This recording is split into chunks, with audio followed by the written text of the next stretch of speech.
Let me give you the 7 fundamentals for wealth and happiness. 7 fundamentals for wealth and happiness. I put this on a videotape the other day. We're going to make it available for companies and offices and corporations, but let me pass it along to you.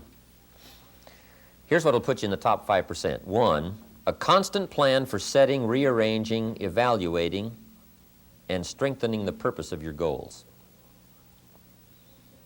So number 1 is goals. A constant plan for setting, rearranging, evaluating, and strengthening the purpose of your goals.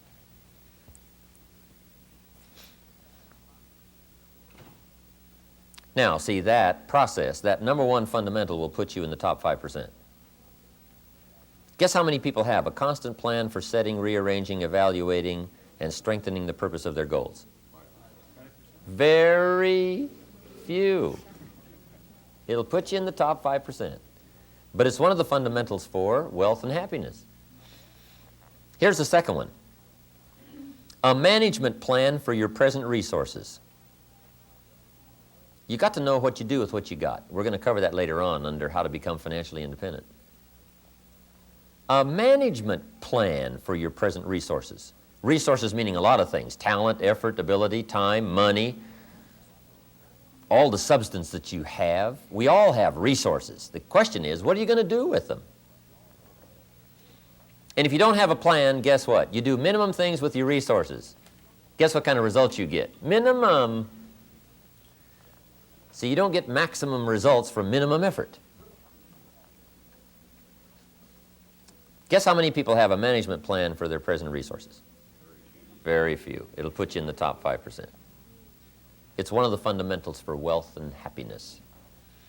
Third fundamental for success is a detailed plan for the use of your work time.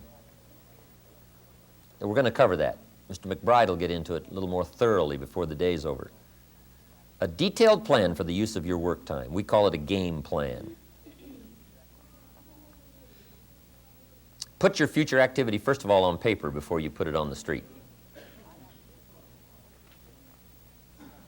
I ask somebody, what are you going to do the next 6 months? They start telling me. I say, no, don't tell me. Show me. Show me what you're going to do the next 6 months. See, if you can show somebody what you're going to do the next 6 months, somebody knowledgeable can pick up the errors. They can show you where you could make some changes. But see, it's hard to correct conversation. Show me. Guess how many people have a detailed plan for the use of their work time? Very few. It'll put you in the top 5%. Here's the 4th fundamental for success. A consistent plan for the gathering of knowledge. In other words, gathering ideas on purpose. A plan for gathering ideas on purpose. Spiritual ideas, personal ideas, culture, religious, human behavior, business. Developing a library, attending the lectures, contemplating, studying. A consistent plan for gathering knowledge. Rarely does a good idea interrupt you.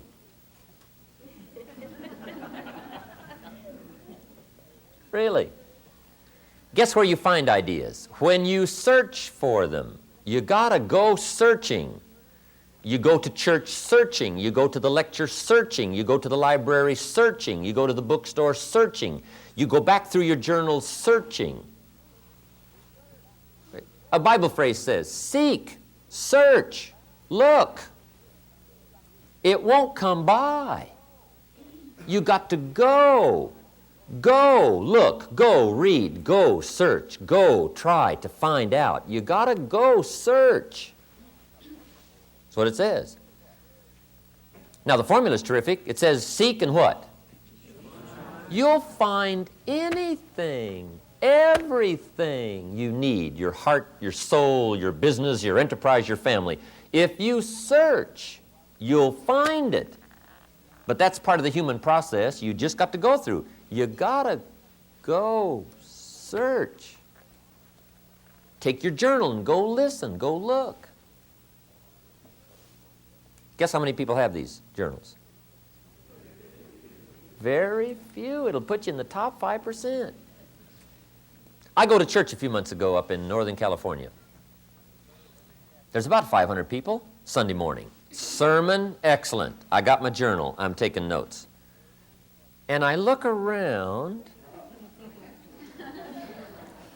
Guess who else is taking notes? Nobody. I felt a little uncomfortable. I felt a little like a spy. Like this, right? Couldn't believe it. It was as if everybody else had decided there wasn't going to be anything worth writing down, so why bring your journal? But guess what? It was a very worthwhile lecture, and I got it.